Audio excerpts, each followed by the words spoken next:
ಹೇಳ್ರಿ ಮೇಲೆ.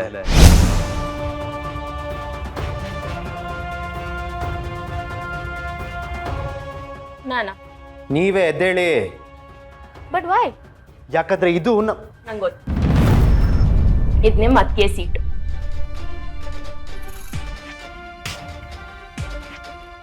ಬಟ್ ಇದೇನು ಮಹಾರಾಷ್ಟ್ರದ್ದು ಮುಖ್ಯಮಂತ್ರಿ ಸೀಟ ಅಲ್ಲ ಅಲ್ವಾ ಚಿರಾಗ್? ಸೌಂದರ್ಯ ಅವರು ದಿನ ಈ ಚೇರ್ ಮೇಲೆ ಕೂತ್ಕೊಂಡು ಊಟ ಮಾಡೋದು ಅಂತ ಹೇಳಿದ್ರು. ಬಟ್ ಯಾಕೆಷ್ಟು ಬಿಲ್ಡಪ್? ಬಾಯಿಗೆ ಬಂದ ಹಾಗೆ ಮಾತಾಡಬೇಡಿ. ಅದಕ್ಕೆ ಜಾಗದಲ್ಲಿ ಕೂರಕ್ಕೆ ಯಾರು ಪರ್ಮಿಷನ್ ಕೊಟ್ಟಿದ್ದು ನಿಮಗೆ? What is this Soundarya? ಆಗ್ಲಿಂದ ಎಲ್ಲರೂ ನನ್ನ ಮೇಲೆ ರೇಗ್ತಿದ್ದಾರೆ. This is unfair. ನಂಗೆ ಈ ಥರ ಸಿಲ್ಲಿ ವಿಷಯಕ್ಕೆ ಆರ್ಗ್ಯೂ ಮಾಡಕ್ಕೆ ಇಷ್ಟನೇ ಇಲ್ಲ. Disha, I am sorry. ನೀನು ಅಲ್ಲೇ ಕೂತ್ಕೊಂಡು ತಿನ್ನು. ಅದಕ್ಕೆ ಏನು ಹೇಳ್ತಾ ಇದ್ದೀರಾ?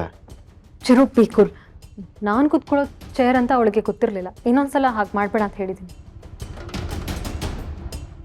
ಇವತ್ತೊಂದಿನ ಅವಳಲ್ಲಿ ಕೂತ್ಕೊಂಡು ತಿಂಡಿ ತಿನ್ಲಿ ಬಿಡು. ನೀನು ಬಾ, ನೀನು ಕೂತ್ಕೊಂಡು ತಿಂಡಿ ತಿನ್ನು. ಕೂತ್ಕೋ ಚಿರು ಪ್ಲೀಸ್.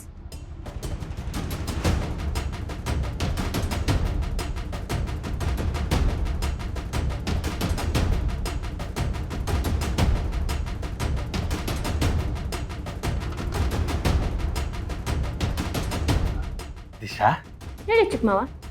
ನಿಂದು ಚಿರು ಮದುವೆ ಆದಮೇಲೆ ಇವತ್ತೇ ಫಸ್ಟ್ ಟೈಮ್ ಅಲ್ವಾ ನಾವೆಲ್ಲರೂ ಒಟ್ಟಿಗೆ ಕೂತ್ಕೊಂಡು ತಿಂಡಿ ತಿಂತಾ ಇರೋದು?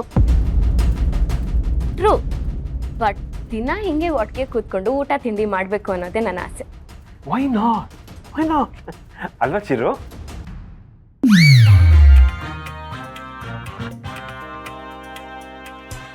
ಸೌಂದರ್ಯ, ಎಸ್ ದಿಶಾ. ನಾನು ನನ್ನ ಹಸ್ಬೆಂಡ್, ಐ ಮೀನ್ ನಾನು ಚಿರಾಗ್ ಇವತ್ತು ಒಟ್ಟಿಗೆ ಆಫೀಸ್ ಹೋಗ್ಬೋದಾ? ಅದೆಲ್ಲ ಆಗಲ್ಲ.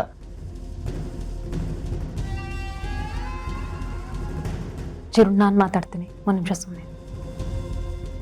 ಕೋರ್ಸ್ ದಿಶಾ, ನೀವಿಬ್ರು ಒಟ್ಟಿಗೆ ಹೋಗೋದ್ರಲ್ಲಿ ಏನು ತಪ್ಪಿಲ್ಲ.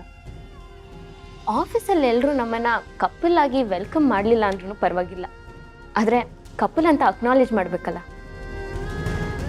ಹಾಂ, ಕೋರ್ಸ್.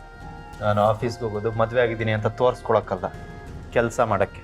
ನಾನು ಅದಕ್ಕೆ ಹೋಗೋದು ಚಿರಾಗ್, ಬಟ್ ಮನೆಯಿಂದ ಒಟ್ಟಿಗೆ ಹೋಗೋದ್ರಲ್ಲಿ ಏನು ತಪ್ಪಿಲ್ಲ ಅಂತ ನನಗನ್ಸುತ್ತೆ. ಎಸ್ ದಿಶಾ, ಆಗ್ಬಹುದು. ಚಿರಾಗ್ ಅವರೇನು ಹೇಳ್ತಿಲ್ಲ. What about you Chirag? ತಿಂಡಿ ಆದಮೇಲೆ ಚಿರು ಹೋಗಿ ರೆಡಿ ಆಗ್ತಾನೆ. ಆಮೇಲೆ both of you can go together. ಹಾಂ,